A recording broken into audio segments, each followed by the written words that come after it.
Francis Iwamoto, a bottomfish fisherman in Kona, learned his craft through the years by being adaptive and persistent. Well, it's been quite a while. I think I started fishing about 1970. Then I acquired that small 14-foot skiff with a, I think it was 15 horsepower Johnson outboard motor. I think it was in 1974, I think, I'm not sure. I ordered this kit boat, fiberglass kit, the 19-foot boat. It's a lugger boat, and it took me several months to put it together. And that came with an inboard Volvo engine with a 130 horsepower engine. And so that's when I started to get the commercial license, and I went out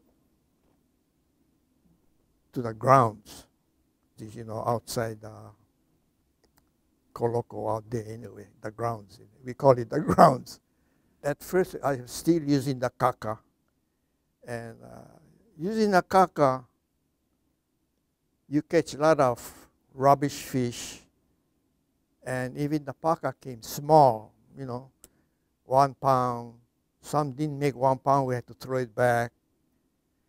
And then I changed over to the, what we call makedog. It's a Japanese word, makidogu. That means you wrap your equipment. So that's just lead and a piece of cloth. And you put your bait inside, and your palu, you wrap it up and tie it up, and you drop that, and then you break it when it goes to the bottom.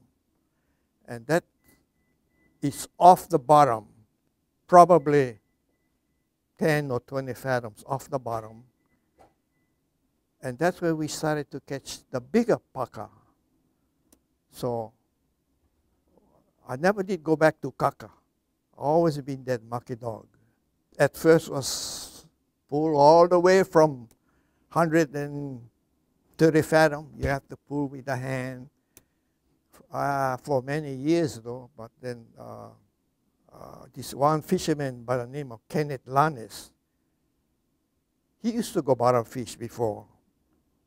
And he went charter boating, so he sold his equipment. I bought his line puller, hydraulic line puller. So that's when I started using hydraulic pullers, so that now I don't have to pull with a hand. I like to fish myself, alone. Whenever I take somebody, I don't know, I don't feel too comfortable. The only person I took out was my family, my son and my son-in-law, but nobody else. In the days before global positioning systems became common on boats, fishermen had to rely on simpler methods to mark their fishing spots. For quite a while, we had to use just landmark. And because at that time, GPS wasn't in operation, I don't think. And yeah, even at first, we used to go Onaga like that. It's all by marks, and we didn't have depth recorder. And so it's a hit and miss. Sometimes it's too deep, sometimes it's too shallow. Even with the mark, you gotta be precise. Then as the years went by, we bought depth recorders. So now you can go right to the edge where the Onaga is.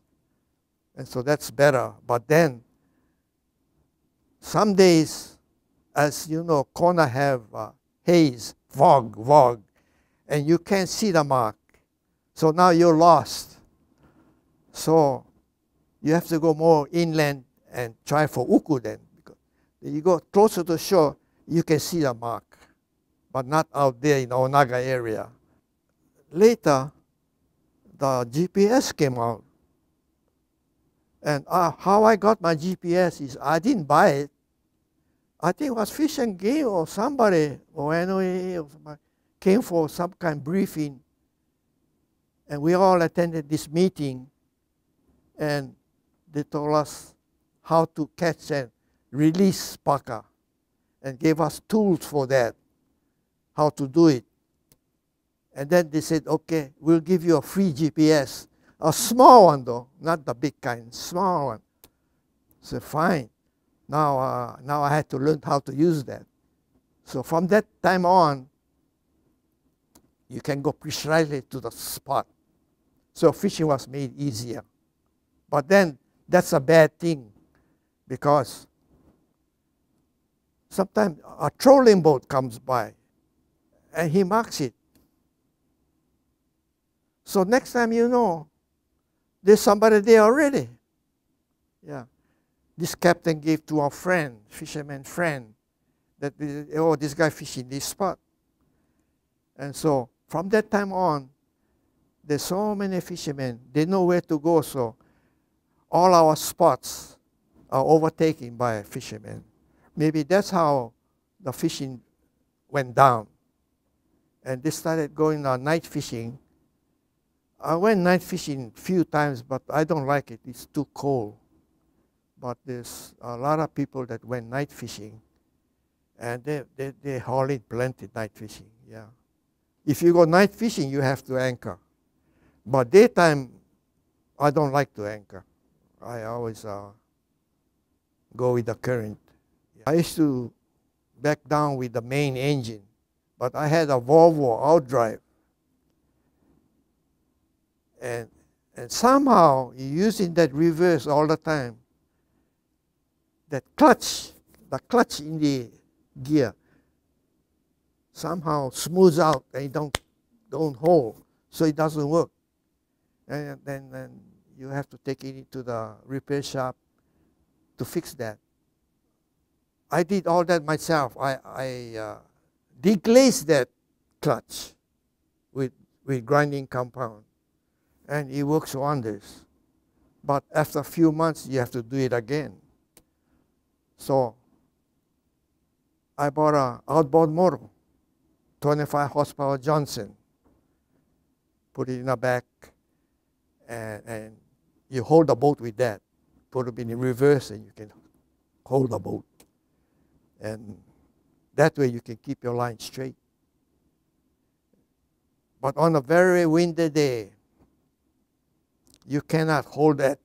So what we had to do was to turn the boat around, face the wind with a forward motion, and keep it that way. So it was, on a windy day, it was very hard fishing though, but we had to endure that and go, still go. Funny thing is, sometimes only the top going, see? Your line goes fast, but the bottom is, you don't know where the bottom is, and sometimes you catch up and then the line goes behind. So that means the bottom, the current is not moving on the bottom, only the top surface. So we kind of learn how to fish. Sometimes we let that line go out and it's come back. And if you catch a fish like that, then we fish like that the whole day when the current is strong. Let the line go out, but the bottom stays down, come back. And if you follow that too much, you're going to run away from your palu, so you have to stay around your palu. So you have to kind of study how the current is, the top and the bottom. If they both are same, easy, good, that's a perfect day. But a lot of times, sometimes the current is going opposite. So those days are bad, a very low catch on that. When I first started, you can go to any place and catch it, But as the years went by, it gets less here, then you have to find a new spot. Oh, okay, this is a good spot, so you kind of fish there. And then certainly it's not good, so you move back and hunt around for another spot like that. Yeah. Kona fishermen, they always keep to themselves. They don't ask you, where's a good spot? Maybe they know that nobody's going to tell you where a good spot is. So we don't talk about where is good fishing.